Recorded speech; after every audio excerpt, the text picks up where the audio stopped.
Brother Jeff, and you know what I'm saying, fighting for justice, man.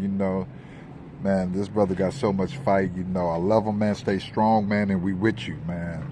And we in this fight with you, bro. Here we go. I don't know if I pronounced his name correctly. My name is Jeff Haynes. I have been a citizen of California for most of my life. I'm writing to you because you are a member of the Select Subcommittee on the Weaponization of Government. It upsets me when I hear in the news that the FBI whistleblowers are being mocked as conspiracy theorists. That term, conspiracy theorist, is the CIA's favorite means of discrediting patriots who try to make the truth known. It is vitally important that your committee dig deeply into the crimes against humanity that are operating full force in the United States. Before I explain my personal experience with the weaponization of government, I must direct you to the current lawsuit, Targeted Justice, Inc. versus FBI, DOJ, DHS, and others. And I give the website. Targeted Justice, Inc. is speaking on behalf of thousands upon thousands of Americans who are suffering under what criminal elements in our government are calling the program. Read the introduction to that lawsuit. It spells out the torture and murder of everyday citizens like myself. The criminals in the FBI, DHS, and other agencies are watch-listing Americans without due process, without notification, and without any means of being taken off the blacklist. 97% of the names in the TSDB, the Terrorist Screening Database, are innocent people with no ties to terrorism. None. This is McCarthyism all over again. Our names are shared with members of so-called law enforcement wherever we go. We can't move away from the harassment. Our fates are left to vigilantes, private security companies, local watch groups, and neighbors who have been recruited as informants. Surveillance, in quotation marks, of watch-listed Americans involves stalking, break-ins, theft, vandalism, computer hacking, doxing, and in some cases, rape. We, the victims of the program, are slandered in our communities. We lose our jobs, our homes, our families. Community-based agents stalk and harass us around the clock. Businesses are instructed to overcharge us, gaslight us. Doctors are coerced into giving us false medical diagnoses. Our mail gets stolen and tampered with. We are isolated, and when our bank accounts run dry, we are forced to live on the streets. While in isolation, we become the unwilling test subjects for military-grade weapons testing. Directed energy, see Havana Syndrome, V2K, and remote neural monitoring. Microwave technology is not science fiction. It has been in use for 70 years, as research will prove. This next-gen technology requires human guinea pigs, which are selected from the TSDB. I am one of those unwilling test subjects. I am but one of innumerable victims of our government. It is not hyperbole when I say that our government is guilty of democide, and the destruction of life has been going on for decades. On the terrorist watch list, we are listed as non-investigative subjects, handling codes 3 and 4, silent hit. We are denied due process. We are denied the pursuit of life, liberty, and the pursuit of happiness. We are denied lawyers, not that many of us can afford them. We are being slow-killed via contactless means, and when we complain to law enforcement, we are called schizophrenic. We cannot find equal protection under the law. Your investigation of weaponized government has uncovered only the tip of the iceberg. The crimes you seek to expose go way beyond rigged elections and the January 6th riot.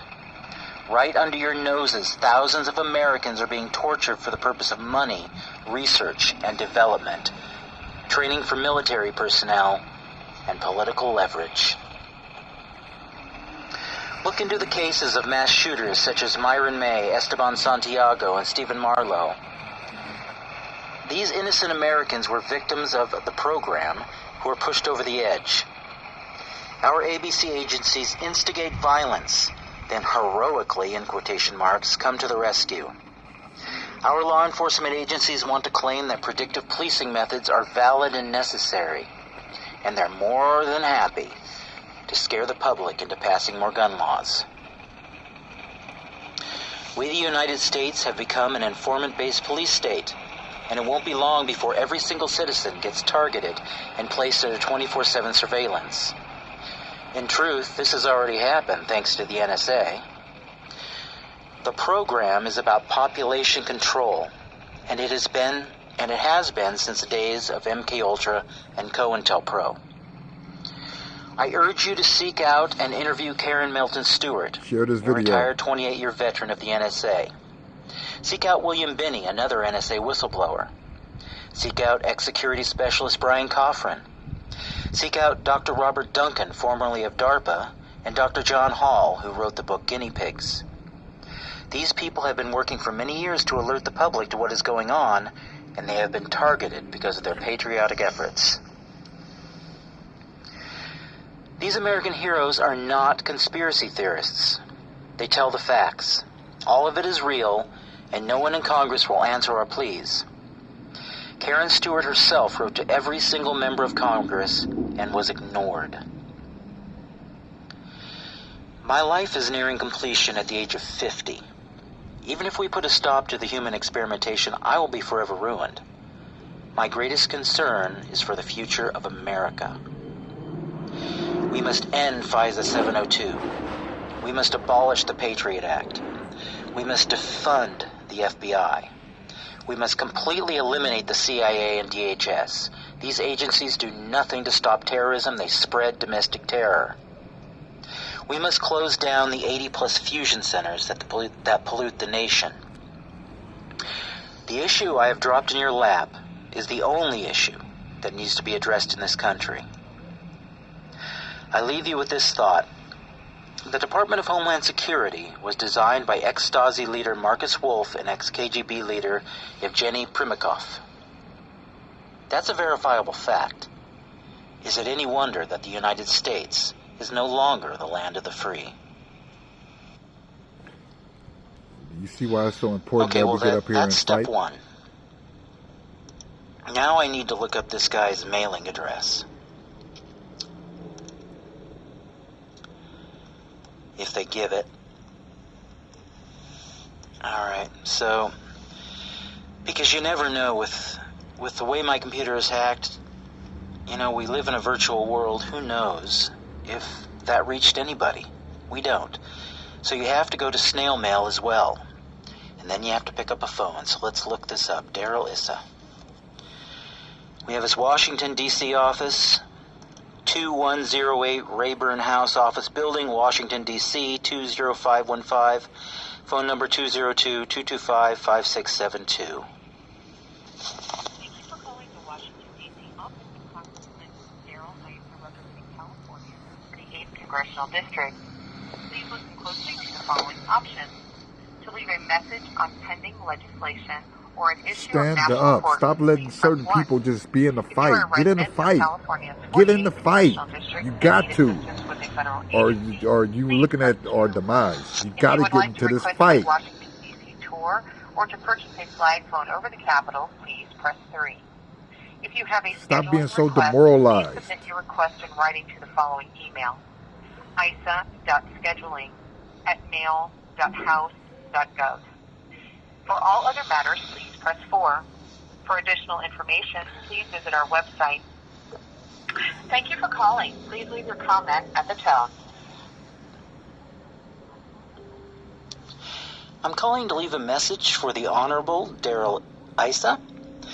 There are many of us reaching out to the members of Congress to inform them of a highly illegal government program that is destroying the lives of thousands of Americans. The FBI maintains a terrorist watch list, and innocent Americans are being thrown on that list with no due process, no notification, and no hope of ever being removed from the list. 97% of the names on this list belong to citizens who have no ties to terrorism. We are called non-investigative subjects in the terrorist screening database because we are not being investigated for anything. We're not criminals. This is McCarthyism all over again. Our names on the list generate funding for the Department of Homeland Security and their 80-plus fusion centers, none of which have been successful at stopping any planned acts of terrorism. Instead, non-investigative subjects are harassed around the clock by proxy. We are harassed by private security companies and neighborhood watch groups. Our own neighbors are recruited to work against us using the same techniques perfected by the German Stasi. In fact, our Department of Homeland Security was designed under the guidance of ex-Stasi leader Marcus Wolf and ex-KGB leader General Yevgeny Primkov. And I'm not okay with that. All of this is a long-term coordinated effort by the FBI and other government agencies to run the United States as an informant-based police state is destroying our country, and the Bill of Rights is being ignored. There are 2 million names on the terrorist watch list, all victims of this unconstitutional program. Please look into this matter. There's 10 seconds of recording time left. Thank you for your attention.